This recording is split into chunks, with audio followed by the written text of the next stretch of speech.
अस्सलाम वालेकुम dear students and parents. मैं हूं आपका मेज़बान शाह फैसल और आप देख रहे हैं Faisal Diwan TV. Dear students, I welcome you all to the lecture number 11 of our course Theory of Automata and Formal Languages. Before we start our today's lecture, let me give you a quick recap of our previous lecture, lecture number 10. What we have discussed and studied in the previous lecture was TGs accepting the languages containing AAA or BBB, beginning and ending in the different letters, beginning and ending in the same letters, even A's occur in even clumps and ends in 3 or more B's. So these were all the languages for which we have drawn, discussed, explained the TGs. ये था सारे examples हमने previous lecture में cover कर ली थी। टीजीज के case के लिए आज हम अपना आज का लेक्चर जो है वो स्टार्ट करते हैं। तो चलिए हम आगे मूव करते हैं। आज के लेक्चर में हम पढ़ने वाले हैं जनरलाइज्ड ट्रांजिशन ग्राफ्स, जिसको हम शॉर्ट फॉर्म में जीटीजी भी कहते हैं। A generalized transition graph GTG is a collection of three things. तीन इसके मेन पॉइंट्स हैं, वो आपने जहन में रख लेने हैं। नंबर वन, मतलब कि उसके कुछ स्टेट्स होंगे, कुछ इनिशियल स्टेट होंगे, कुछ फाइनल स्टेट्स होंगे। नंबर टू, एक सिग्मा डिफाइन किया जाएगा जिससे हम अपनी इनपुट स्ट्रिंग बनाया करेंगे। नंबर थ्री, मोस्ट इंपॉर्टेंट और जो डिफरेंस है टीजी और जीटीजी का, ये आपने लाजमी माइंड में रख लेना है। Directed edges containing some pair of states labelled with regular expression. ठीक हो गया। यहाँ पर एजेस पे आप जो है रेगुलर एक्सप्रेशन को लेबल कर सकते हैं, लेकिन टीजीज के केस में आप लेबल नहीं कर सकते थे। It may be noted that in GTG the labels of transition edges are corresponding regular expression. ये सेम बात की गई है कि आप रेगुलर एक्सप्रेशन एजेस पर लेबल कर सकते हैं, लेकिन टीजीज के केस में आप ऐसा नहीं कर सकते थे। ये मेन डिफरेंस है टीजीज का और जीटीजीज का, ये आपने माइंड में रख लेना है। तो चलिए अब एग्जांपल्स की तरफ मूव करते हैं ताकि आपको जीटीजी अच्छे से समझ आ सके।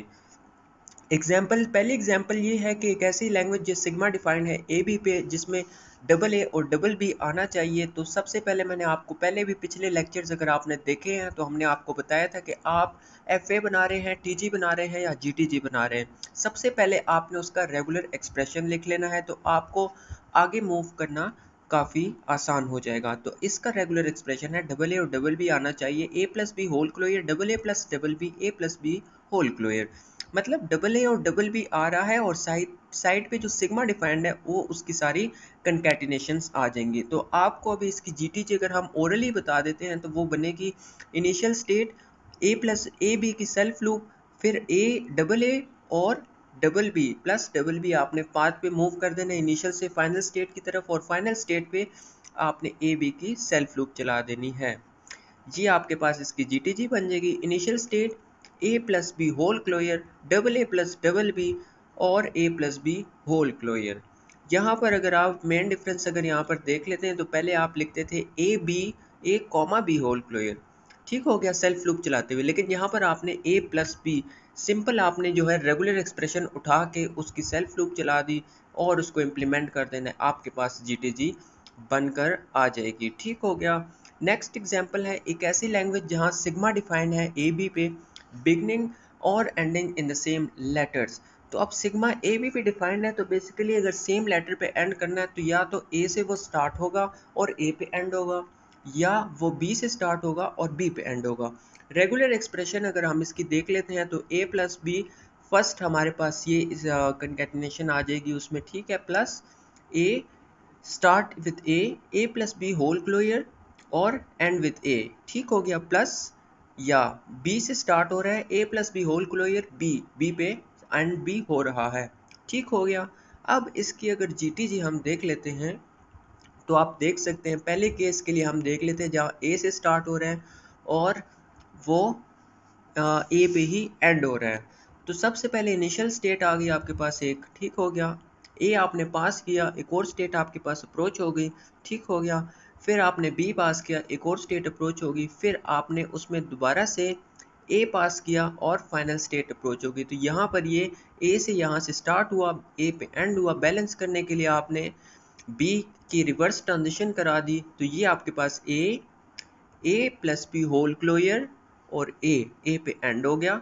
सेम इसी तरह से दूसरी कंडीशन अगर आप देख लेते हैं, B A plus B whole closure और बी पे एंड हो गया। तो इस तरह से आप जो है इसकी जीटीजी सिंपली जो आपके पास गिवन है जो रेगुलर एक्सप्रेशन उसकी आपने इम्प्लीमेंटेशन कर देनी है।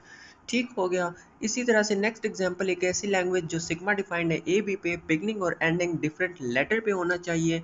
इसकी रेगुलर एक्सप्रेशन आप देख लेते हैं। जाहिर सी बात है सिग्मा डिफाइंड है ए बी पे, तो या ए पे स्टार्ट होगा बी पे एंड होगा, और या बी पे स्टार्ट होगा ए पे एंड होगा।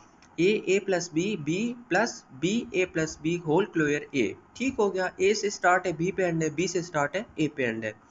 इसकी जीटीजी अगर हम देख लेते हैं तो जीटीजी इसकी कुछ यूँ बनेगी, सिंपल सी। सिंपल एक इनिशियल स्टेट ले ली, हमारे पास दो फाइनल स्टेट बनेंगी। पहले आपने ए से स्टार्ट किया, बी पे एंड किया, बी से स्टार्ट किया, ए पे एंड किया।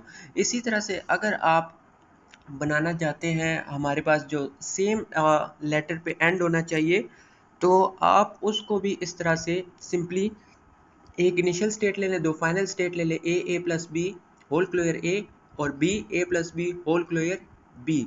इसी तरह से आप उसके लिए भी बना सकते हैं। इसको मज़ीद अगर सिंपल आप बनाना चाहते हैं तो आपने पूरी रेगुलर एक्सप्रेशन उठानी है, एक इनिशियल स्टेट लेनी है, एक फाइनल स्टेट लेनी है, और जो दरमियान में इनिशियल स्टेट से फाइनल स्टेट की तरफ पाथ जा रहा है उस पर आपने रख देनी है पूरी की पूरी रेगुलर एक्सप्रेशन। ये आपको दिखा देते हैं, देख सकते हैं आप, बी से स्टार्ट हो रहा है, ए पे एंड हो रहा है, प्लस ए से स्टार्ट हो रहा है, बी पे एंड हो रहा है। ये जीटीजी भी आपके पास एक्सेप्टेबल होगी।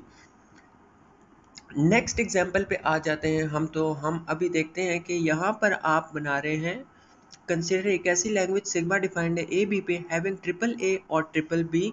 रेगुलर एक्सप्रेशन इसकी देख लेते हैं तो A plus B whole closure, triple A plus triple B, A plus B whole closure.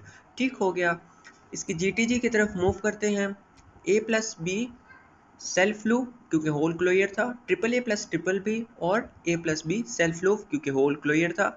इसी तरह से अगर आप पूरी रेगुलर एक्सप्रेशन उठा के एक इनिशियल स्टेट लेते हैं, एक फाइनल स्टेट, और पाथ जो इनिशियल स्टेट से फाइनल स्टेट की तरफ मूव कर रहा है, पूरी की पूरी रेगुलर एक्सप्रेशन आप पाथ पे लिख देते हैं, तो ये भी आपके पास एक्सेप्टेबल जीटीजी होगा। और ये काफ़ी सिंपल है। सारी आप जीटीजी रेगुलर एक्सप्रेशन आपने उठानी है और पूरी की पूरी आपने पाथ पे रख देनी है, तो ये जीटीजी आपकी करेक्ट कंसिडर की जाएगी और एक्सेप्टेबल होगी।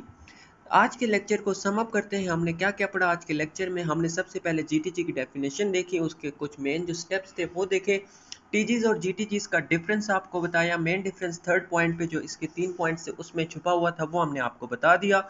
आगे चल के हमने कुछ जीटीजी की एग्जांपल आपको बताएं ताकि आपको जीटीजी की अच्छे से समझ आ सके। कॉन्टेनिंग डबल ए और डबल बी ऐसी लैंग्वेजेस हमने देखी जिसमें डबल ए डबल बी आता हो, बिगनिंग और ending with the same letters हो, बिगनिंग और एंडिंग विद डिफरेंट लेटर्स हो। फिर हमने देखी एक और एग्जांपल जिसमें ट्रिपल ए और ट्रिपल बी आता हो। ऐसी लैंग्वेज के लिए हमने जीटीजी बनाई। आपको हमने एक लैंग्वेज के लिए एक से ज़्यादा जीटीजीज भी बता दी ताकि आपको अच्छे से समझ आ सके, जो आपको आसान लगे वो आप उसके लिए बना सके। उम्मीद करते हैं आपको आज के लेक्चर की समझ आज आ गई होगी। आने वाले लेक्चर में हम मज़ीद जो हमारे टॉपिक्स रहते हैं उनको हम कंटिन्यू करेंगे। फिल वक्त के लिए इतना ही। अपना ढेर सारा ख्याल रखिएगा और लास्ट में हमारे चैनल का भी ख्याल रखिएगा। दोबारा हाजिर होंगे एक नई वीडियो के साथ, एक नए टॉपिक के साथ। अल्लाह हाफिज़।